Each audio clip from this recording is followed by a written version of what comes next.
Membership means more with American Express Business Gold. Earn 4 times membership rewards points in your top 2 eligible spending categories every month, including eligible U.S. advertising purchases and select media, and U.S. purchases at restaurants, including takeout and delivery. What are you waiting for? Get the card that flexes with your spending every month.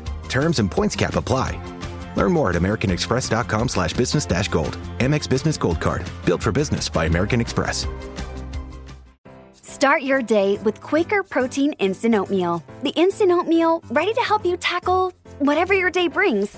Like wrangling your toddler into their car seat. That was fun. Coaching your 6th graders soccer team. Go girls! And carrying all the groceries in one trip. Whew. Try Quaker Protein Instant Oatmeal, granola, and bars. Great taste and a good source of protein. Quaker, bring out the good.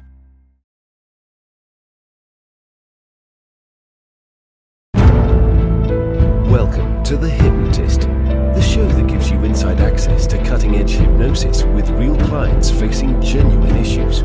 Brought to you by the hypnotherapist demanded by celebrities, CEOs, and even royalty, Adam Cox. These recordings took place live from Adam's clinic in London's world-famous Harley Street. So, get yourself comfortable and enjoy today's episode of The Hypnotist.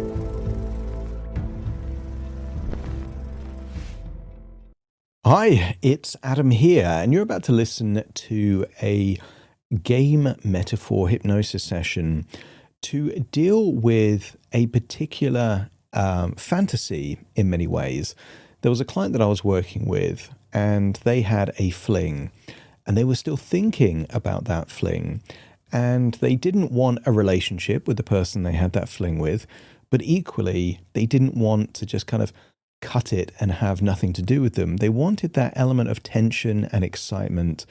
And this hypnosis session really utilizes the metaphor of a game, and a game where their attention is a way of them to harness the game. And the real thing is that they are winning the game if they are making choices from an empowered place. And if they're thinking too much about the other person, then they lose the game. So it's about defining the parameters of the game to turn something that could be a cause of guilt or shame or regret or just anxiety into something more like a harmless fantasy that actually makes their life more exciting. Now, the key caveat, the key condition to this is that there is a boundary that they're not going to move beyond the idea of fantasy. It's not going to affect their real life. The fling was just a fling, and it's nothing more than that. And as long as they respect that boundary, it remains this thing that they can decide to stop playing the game whenever they want. But if they choose to play the game, they're making the game work for them. And that might enrich their ability to do things that are good for themselves anyway. So take pride in their appearance, work out, do things for themselves that they might not do if they didn't have this particular dynamic. So if you can relate to the idea of wanting excitement, drama, and turning into a little bit of a fun game that you play while respecting the other people in your life, then this could be an interesting hypnosis session for you. And if you like the idea of working with me, I actually have created a webinar. It's a free webinar that explains what I do, why hypnosis works. It's got suggestibility tests. So if you like the idea of finding more out about that, have a look in the description and you'll see a link to sign up immediately for that webinar. At the end of the webinar, there's actually 10 free hypnosis downloads worth £97 or about $130. So you'll get that free just by watching the webinar to the end. For now, though, I'd encourage you to find a quiet, comfortable place where you won't be distracted or disturbed to relax and enjoy the session.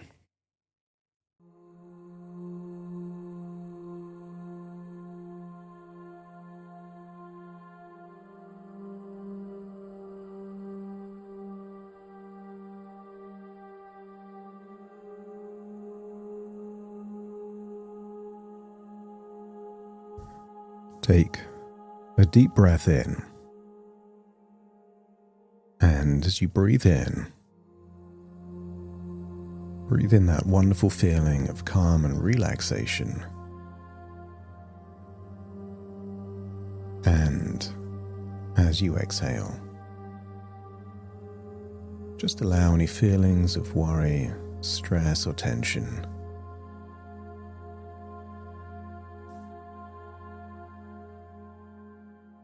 to just leave your body in your outward breath. Breathing in relaxation, exhaling tension. As you scan your body for any clues of any tension in your jaw, your neck, or your shoulders, position your body in such a way where ever-increasing relaxation is inevitable. You can breathe in for deeper, exhale for longer. Just allow each breath to take you deeper relaxed than the last. That's it. And the deeper you breathe, the more relaxed you feel. And the more relaxed you feel, the deeper you breathe.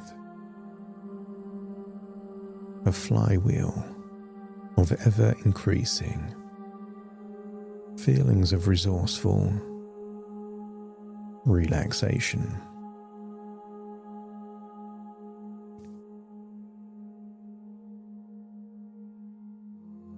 And just take an even deeper breath than before. And just breathe in that quality of settled readiness. The calm of someone who has been here before and knows what they're doing. And I want you to embrace, acknowledge your competitive nature. The way you're wired has given you so much.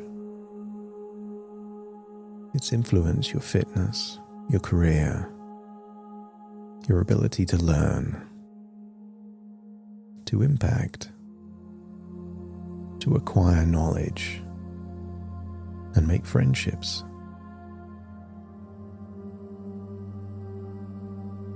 And there is a desire within you to be aware of power dynamics, the ebbs and flows of communication, able to keep an upper hand, have the edge. And this isn't something you had to learn.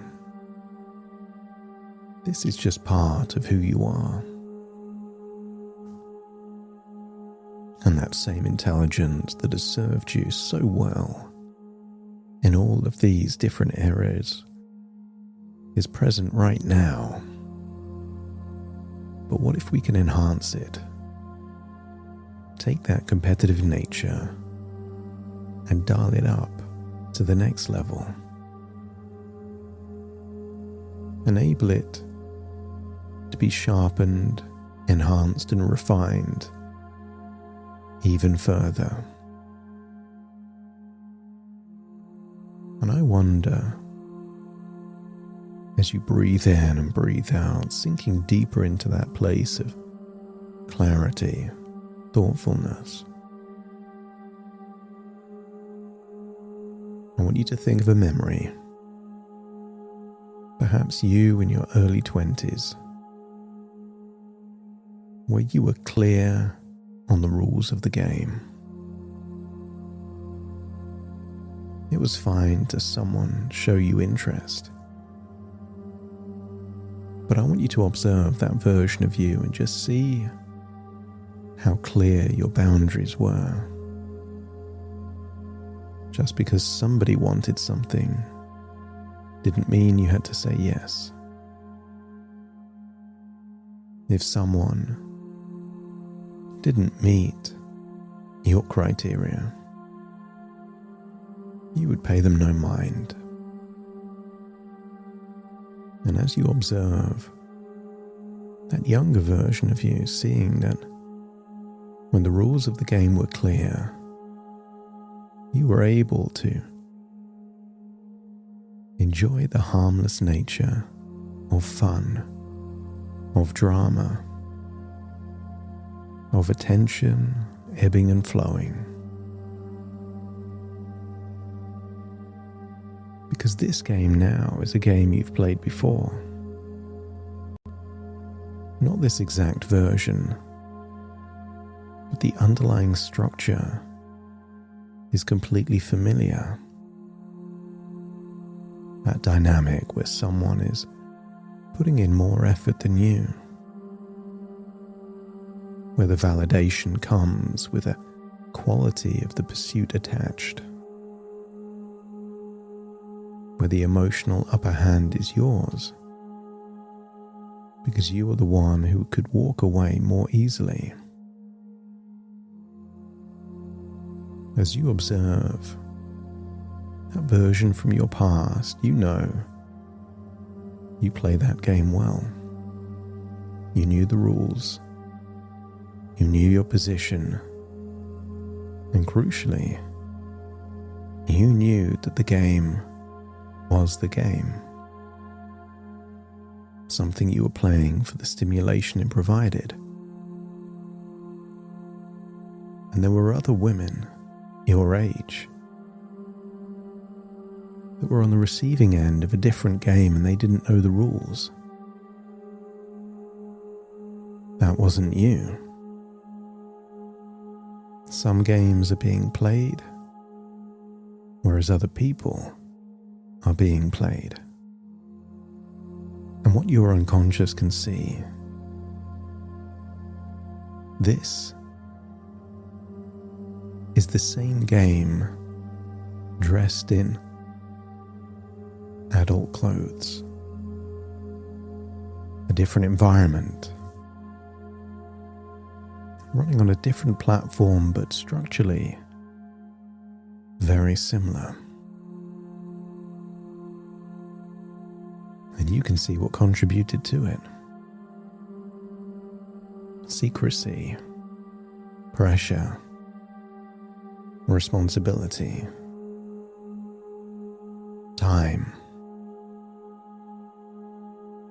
There may have been something that opened a window of opportunity, but the ingredients were incubating before that time. And those similar dynamics, those familiar dynamics are still there. Glances, messages, smiles, proximity, still present, still creating energy, tension, and drama. This isn't mysterious, not uncontrollable. It's a pattern your competitive nervous system finds fascinating, stimulating. And the moment you see it for what it is, something shifts in your relationship to it.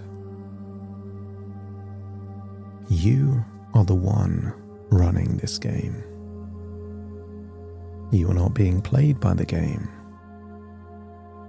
And you choose to play because it's fun and interesting for you.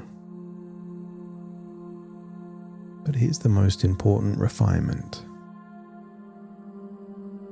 Since it's your game, you get to define the rules. So here's one upgrade the game needs. That one adjustment that converts it from something that occasionally runs you into something you run entirely.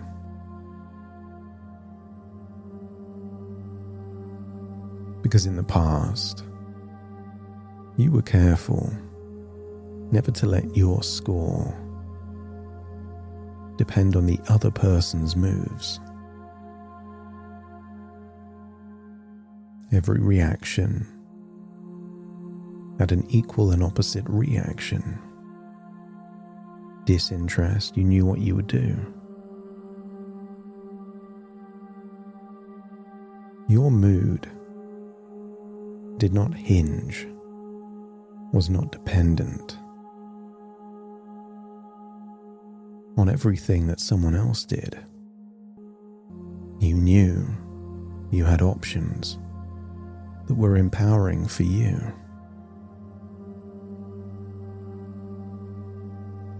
So right now, I want you to think about how you enhance the rules now.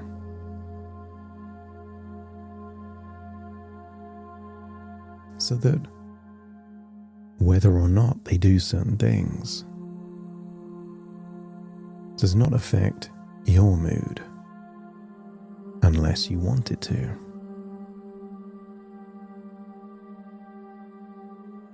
Where there'll be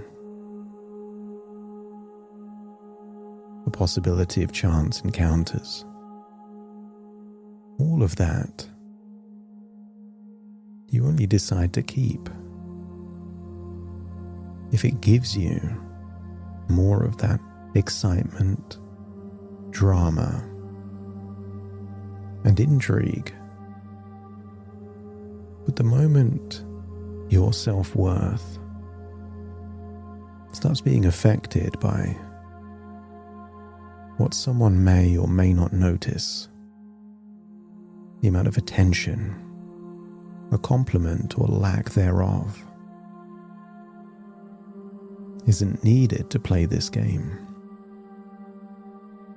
So allow your unconscious to recalibrate this now. You are the game's master. You define the rules. And you can recalibrate with the precision of someone who knows exactly what the winning position looks like. Their presence is interesting, or it isn't. A message arriving or not arriving is just mildly entertaining, or it isn't. But it does not determine the quality of your day. What they do or don't do does not mean winning or losing. Winning or losing is entirely based on what you do. And every time you do something from a genuine position of fun, high self-worth, improvement and evolution, you're winning. And every time you choose to do something from a position of low self-worth, let's define that losing. If it empowers you, you're winning. If you feel forced, coerced, if you feel that you have to react rather than respond, that's losing. And therefore, this game becomes a game that you can always win. They give you attention, you're winning. You don't get attention, you're still winning. If you choose to feel good and do something that makes you feel good, it's still winning. Their attention is a move in a game, but this is your game. When the attention arrives, you notice it. And when it doesn't, you notice that too. And you return to your game, which is always more interesting than whatever their moves are within it.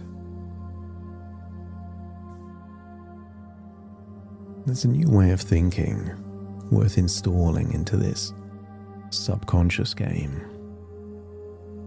So let's install it cleanly and permanently. About what has been motivating: additional gym sessions, enhancement to your living conditions, dressing well, improving yourself. Because this surface story, which isn't true by the way, has been, I want him to notice how well I'm doing. But that gives your power away. If it goes unnoticed, you can feel like you're losing. But your unconscious can access the deeper truth. The gym sessions happened regardless of whether or not he noticed. You acquiring new knowledge and new understandings, taking up new hobbies and improving yourself. All of that contributes to an elevated, higher value version of yourself. So long as you are moving forward, that is winning.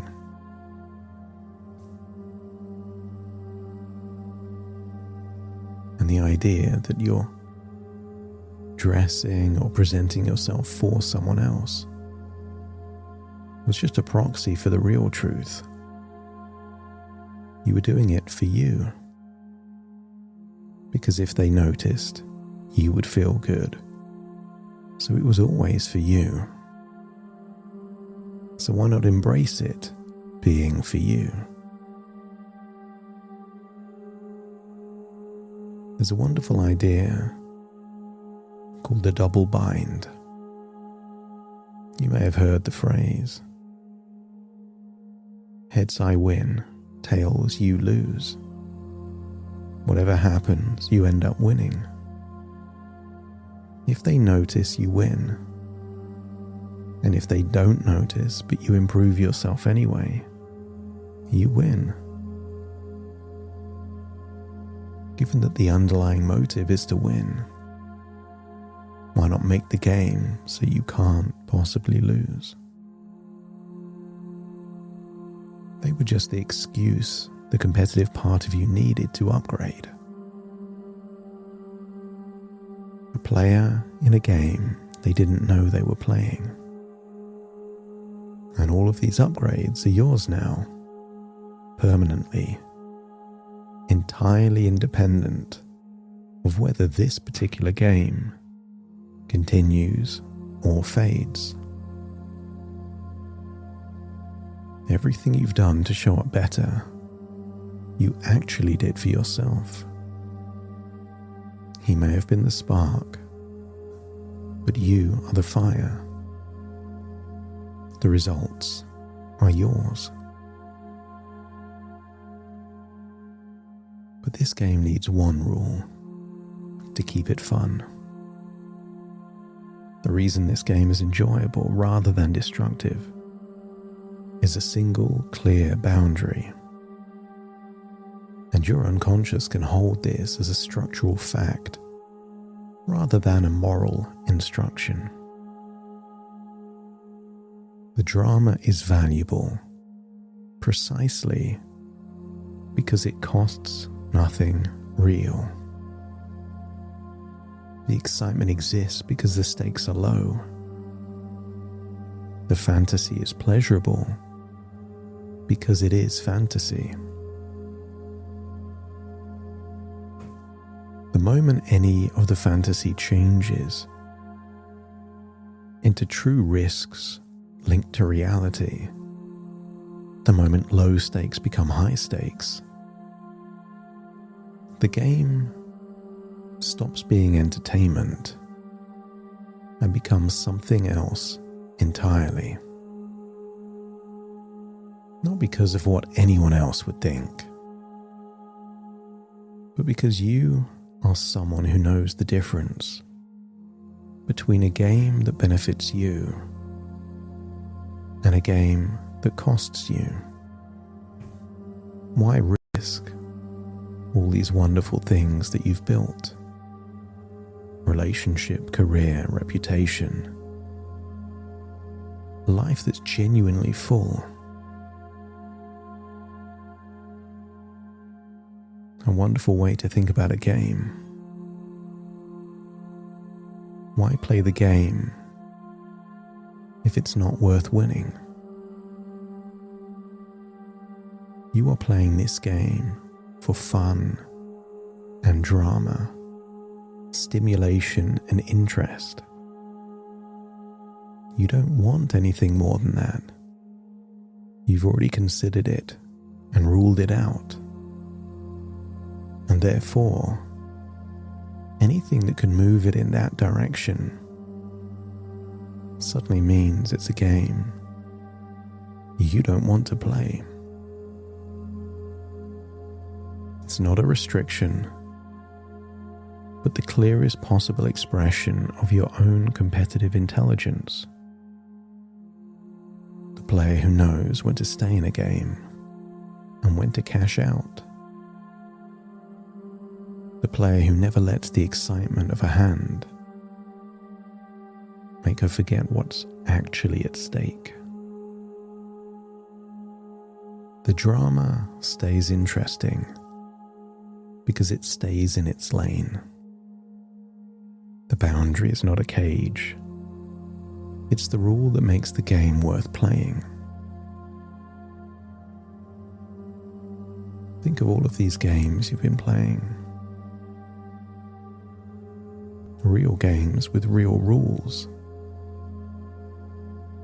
If you break the rule, the game suddenly gets confusing and messy.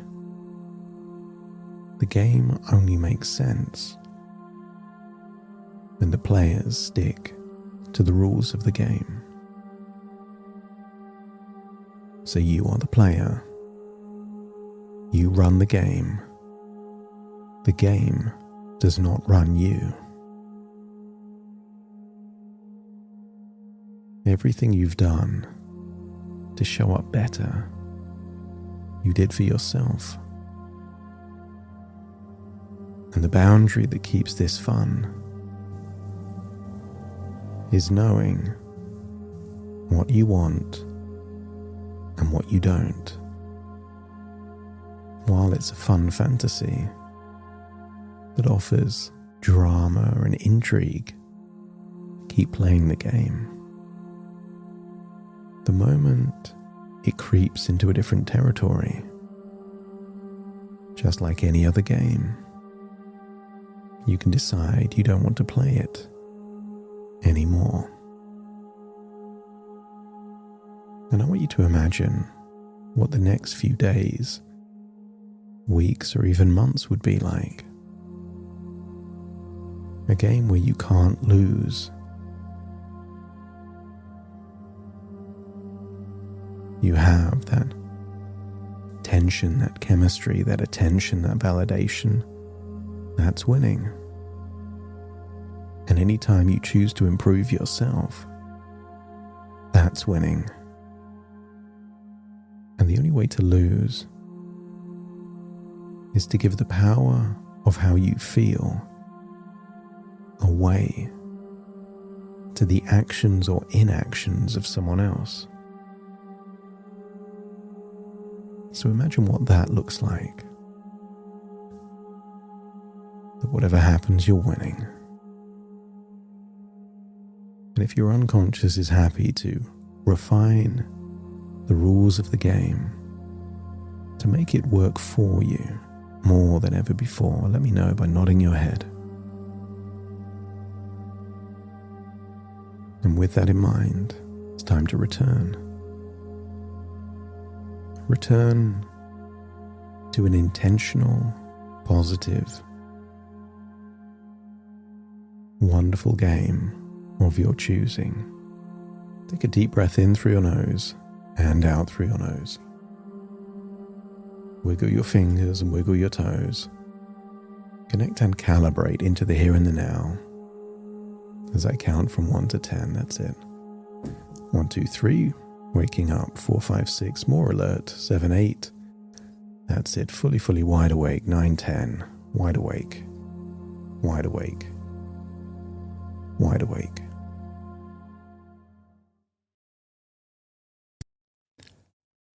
Thank you so much for joining me on today's episode of The Hypnotist. If you've enjoyed this episode or got some value from it, please give it a 5-star rating and review. And maybe you know someone that would also benefit from this particular episode, in which case share the episode with them so they can also get the benefit too. And if you would like to listen to this episode where it's just the hypnosis, so no intro, no outro, no explanation, just the hypnosis and completely ad-free, there will be a link in the description where you can subscribe at a very low cost and only get access to the hypnosis. So if that's of interest, please check that out. Thank you again for being a regular listener of The Hypnotist, and I'll see you again soon for more.